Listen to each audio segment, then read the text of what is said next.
Hello traders and welcome back to the Hot Stocks Outlook for December 30th, 2021. Hope y'all are having an excellent week out there in the financial markets, and as always, plenty to cover here in this week's Outlook. So we're going to go ahead and revisit shares of IBM. We also have McCormick, which we've looked at over the past few weeks, but we'll also look at EA, Electronic Arts. We've got Gladstone Land, and lastly, Crocs. So a really great time to look at all of these opportunities, but also how the feature set here within Vantagepoint helps traders make better trading decisions.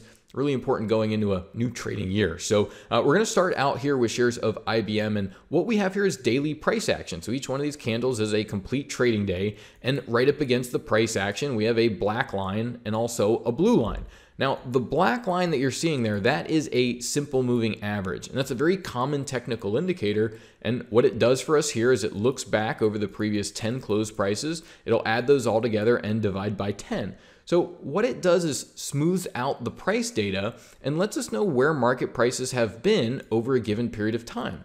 But traders need to be ahead of the next move. And so what we want to actually do is compare that black value, or that simple moving average, or what we might call a lagging moving average, to Vantagepoint's proprietary predicted moving average. And for that number to get calculated and then plotted against the chart for the trader each and every trading day, this is where the technology of artificial neural networks come in. Now, specifically for shares of IBM, what's going to happen is those neural networks are going to look at important market relationships that are known to drive and influence future price of IBM. Now, that can be things like ETF groups, that can be things like individual stocks, global currencies, interest rates, global commodity markets like gold, oil. So what's important to understand is that some of these relationships can be leading, some of them can be lagging, some of them can be positive or inverse correlations.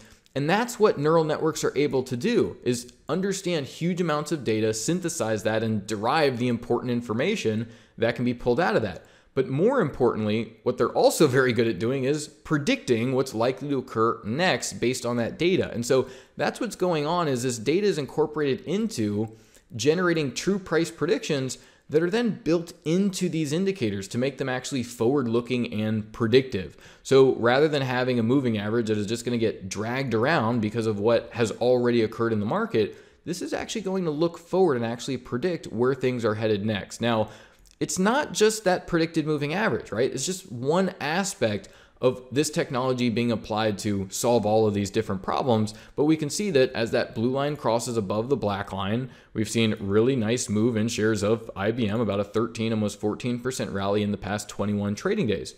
But if you look at the very bottom of the screen here, you'll see that you have a bar that goes from green to red, back to green. And this is also a indicator, and it's utilizing that neural network technology, but for a different problem. And this problem being really short-term strength or weakness in the market over a 48-hour period. And it does this with an extremely high level of accuracy, upwards of 86, 87% accuracy across markets. And so you can think of it, being very conservative, of getting it right 4 out of 5 times as far as that short-term strength or weakness in the market. So this is what's going to, again, help the traders navigate, hey, if I want to stay long, maybe there's some short-term weakness over the next 48 hours. Maybe I should look for cheaper prices. Again, how you want to utilize that information depends on your trading style. Now, at the very right-hand side of the chart, though, you'll also see that there is what you might call a shadow candle, right? That has a predicted high and a predicted low, and that's provided before each and every trading day for the traders. So you actually have levels to set limit orders, profit targets, and it's really the combination of these indicators that round out the forecast and how this technology is predicting what's likely to occur next. And so what we can do is take a look at how accurate all of those predictions are. And that's really what we do each week to week. Look at these opportunities, bring them back in, show the updated forecasts. And so here in shares of IBM, we've seen the market continues to move higher, but potentially more importantly for the trader is having these predicted levels. You see these predicted lows being hit in the market pretty quickly and moving to the predicted high.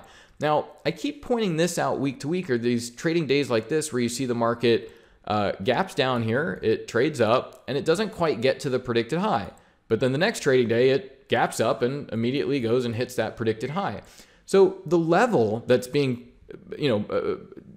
pulled out of there very applicable. It's just lagging a little bit, and it's the next trading day that it then comes through. And you see this often where it even looks like these predicted highs and lows are potentially off, but then you look a little bit more closely and see that it's just hitting that previous day and continuing on. So really nice opportunities here in shares of IBM. Again, just the past couple of weeks here, again, about another 6% rally over the past 7 trading days. So a much smoother ride up. We've seen a lot of volatility around the S&P, but here in IBM, very straight ride forward and about a 6% rally. Now, let's move forward again with this same understanding of how this rounded out forecast, again, helps the trader make better trading decisions. So here in EA, we get this crossover, the blue line crossing above the black line, but you'll notice that the neural index is actually bearish there, which is atypical. You typically don't see that on a crossover, but you'll also notice that you have lower lows over the next 48 hours of price action.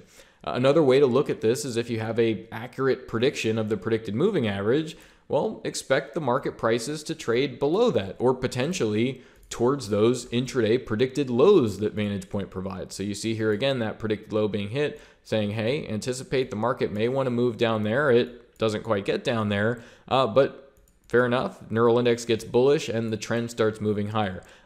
Things like this are just pretty phenomenal here, right? You get this close down here at the low. The updated forecast is telling you before this trading day even occurs, expect the low to trade down here. And sure enough, the market gaps down, immediately trades higher, and then the trend continues.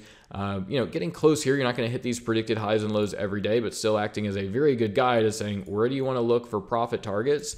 And again, hitting this predicted low and at least intraday bouncing a little bit higher. And again, you actually see short term saying, hey, expect things to actually be a little bit weak here in the short term. So again, every single day getting these updated forecasts, but that's really what it's all about is the adaptive technology working behind the scenes here. And once your trading starts incorporating those forecasts and start, responding to these levels, you start getting the benefit of this technology manifested in your actual trading behavior. So pretty nice opportunity here. About a 6.5% rally here in just the past 14 trade days. Not a huge move, but again, more importantly, these short-term forecasts and how they work to help traders really regardless of time frame or style make better trading decisions, minimize risk, and do all these things that you want to do here. Now here's Gladstone land, and I just wanted to bring this through because this has obviously been an uptrend for a long period of time. But if we look broadly at the forecast, we can see the neural index getting bearish over some of these periods and things tend to run sideways.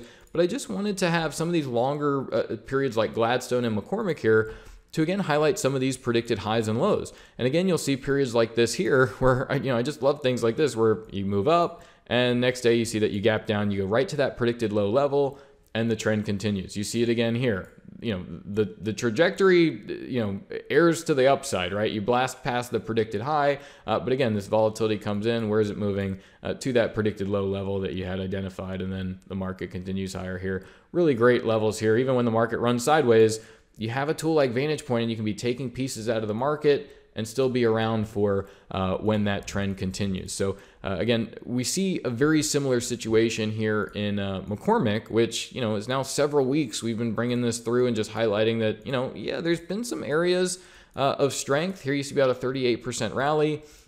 The consumer non-cyclicals, McCormick sort of leading the way here. But again, we've got a really nice move over the much longer term. So, that's no mystery here. We identified that, several weeks ago and keep bringing this through.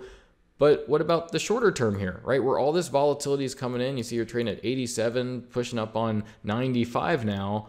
Well, what sort of guidance and levels are you getting from the tool, right?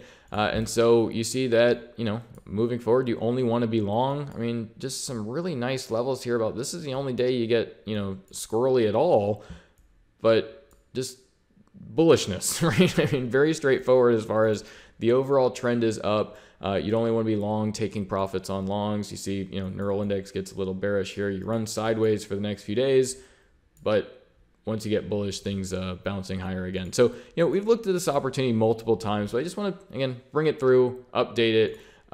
Again, just to highlight that aspect of, it's not just about a big sweeping move, the 20% over 50 trading days. It can be more about those periods where you're buying at predicted lows, taking profit, even when the market runs sideways, like it did in this period here in Gladstone. A lot of opportunity to make money with the right approach and management techniques, but of course needing to identify those opportunities and those important levels. Now, each week I keep bringing in some bearish opportunities as well, because as the S&P and markets have moved and hit new highs, the Russell hasn't, and stocks generally are quite mixed. You see some things doing well, other things not quite picking up the steam that you'd really want them to. And there are some great areas where you can hedge the portfolio. So here in the exact same way, you recognize this weakness here in Crocs, blue line below the black line, really a lot of weakness as far as just neural index over this time period as well, indicating, look, all you'd want to do is short the market, take profits on short positions. But you see when these forecasts come through and you're actually able to use tools like the IntelliScan to identify shifts like this in the market early, you can get those really great entries. And those entries really act as nice safeguards to insulate the portfolio during periods of volatility, so that even if the S&P, starts pulling back 2 or 3% and starts, taking everything down with it, you have things in the portfolio that are really working and tend to accelerate in periods like that. So here you see shares of Crocs and just the updated forecast. I mean, don't mind the move from 179 down to 129. I mean, that's fantastic. But every single day where you get these updated forecasts so that you're prepared to know where should you be looking, to improve the position and really make the most of what's in the portfolio and, each individual opportunity here. So 27% decline in the past 28 trading days, where the S&P is hitting new highs, but you don't want to be in the wrong thing, certainly in a period like this. So we'll go ahead and leave it there. This will conclude the last Hot Stocks Outlook of the year for December 30th, 2021. Thank you all for watching. Best of luck and bye for now.